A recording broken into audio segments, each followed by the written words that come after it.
Now, landmark new plans to ban smoking are for anyone born since 2009. They were backed by MPs last night. The Tobacco and Vapes Bill would ensure those turning 15 from this year can't buy cigarettes and also aims to make vapes less appealing to children.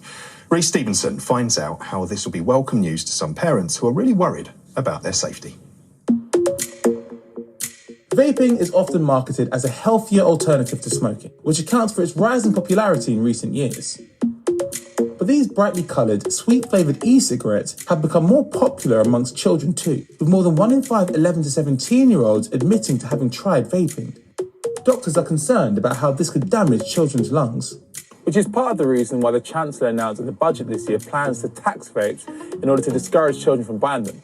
He also reiterated his promise to ban disposable vapes entirely, although the exact date that will happen isn't yet clear. In the meantime, many parents are left worried about how vaping might impact their children, including Simon and Jean. Our eldest daughter is about to start secondary school, and we know that that's a really influential age. I feel when students start secondary school, there's real peer influence around the vaping subject, and we just want her to be fully informed before she starts. With these vapes nowadays coming in a variety of flavours, these really bright, vibrant packaging, do you think that's contributed to them becoming more popular with children?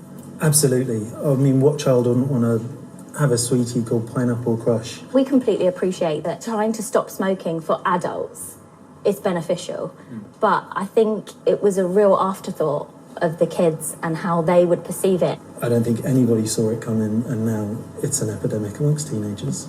Determined to tackle the problem, Simon and Jean have come up with a solution that identifies when students are vaping in school. And so what is it that you two have done? We have developed a sensor that detects certain reactions in the air that happens when vaping occurs. How does it work? We've got some much cleverer people than us to work out what changes in the air when somebody vapes. We identified 9 changes, 9 elements in the air. The sensor constantly looks for those exact changes. When it spots them, it knows someone's vaping, and it sends alerts to teachers through SMS, email, or through our application. And how have the schools responded? Has there been an uptake? We're currently installed in over 350 schools in the UK and Ireland. I think some people might worry that this will just be used to catch more students out and punish them without really tackling the actual issue. What is your response to that? So we're very much of the opinion that if a child gets caught vaping, it's not their fault, they're not to be punished, that they're actually a victim of intelligent marketing, which is why, as parents, we believe that we, along with the school, should be helping children who've been caught vaping to stop. So we've worked hard to create safeguarding procedures for schools, so it helps the school know the best way to work with the child to beat the addiction so they can stop vaping eventually, rather than just get punished for doing it. One of the schools Simon and Jean are working with is this one in Southampton. They've recently installed 6 vape sensors. Neil Parker is the head teacher.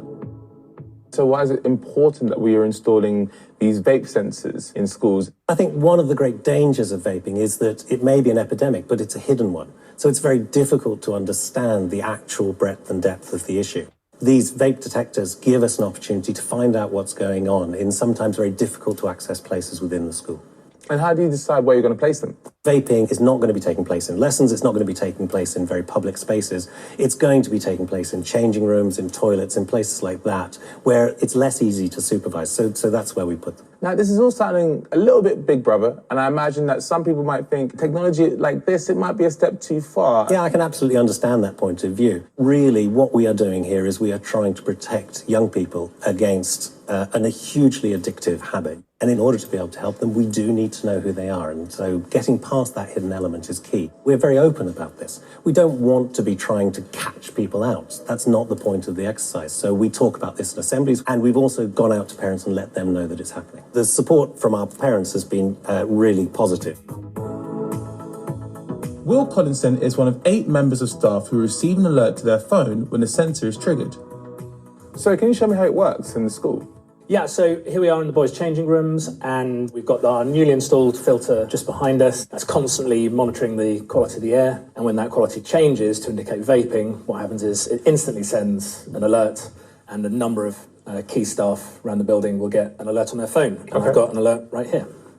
Okay, so what I'm reading is changing room has detected vaping at 10:40:07. So down to the second, it's telling you everything. Yeah, that's right. That's really impressive. So when you installed them, how quickly did it take to get your first alert?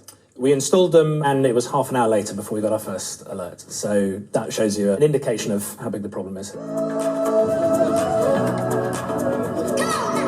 But what do the students themselves think about vaping and the measures being put in place? What's your view on vapes? I think certainly as an alternative to smoking, it's got its merits. I think it's become quite a trend, and I think that is also quite dangerous because we don't know like the long-term impact because it hasn't been around long enough. I think as well, like the waste culture of it, you know, there's disposable vapes and there's so many get thrown out. It's so popular amongst your age group. Why do you think that is? And do you guys feel pressure yourselves sometimes to join in with that culture? I think because they're so easily accessible, that's why it became like such a craze. Everyone can get them and it becomes something that like you should just have.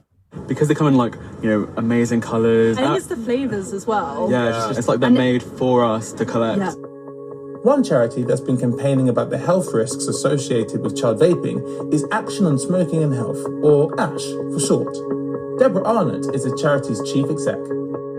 What can be done to stop young people from vaping? I think the bill that's about to be published in Parliament will bring in powers to remove brightly coloured packaging and labelling, get rid of sweet names on packs, put displays behind the counter like tobacco is, all of these sorts of things. They will make a difference, but obviously that's going to take time to come in. So I think the additional money on enforcement to stop retailers and others selling vapes to children is really important. And I think parents should talk to their children, not try and panic them, but just say, look, do you really want to get to be using these products that are going to take all your money and not necessarily do you any good at all? With their colourful packaging and sweet flavours, it's easy to see the appeal of vaping for kids, but the long-term health effects are less clear. So, until stronger laws come into force, it seems it's up to parents, schools, and kids themselves to prevent harm. Perhaps the best advice is the simplest. If you don't want to get busted in school toilets with a vape, don't start in the first place. Well, it's clearly a huge issue for so many parents worried about their kids, and those sensors have really taken off, haven't they? Yeah. Well over 300 schools already. The fact that they can detect the vapes in seconds as well, but just listening to the students who genuinely feel that these vapes are marketed directly to them with the bright colours and the fruity flavours. Yeah, you know, it's something that needs to be worked on, isn't it? It needs to be looked at. Yeah, it really definitely. does.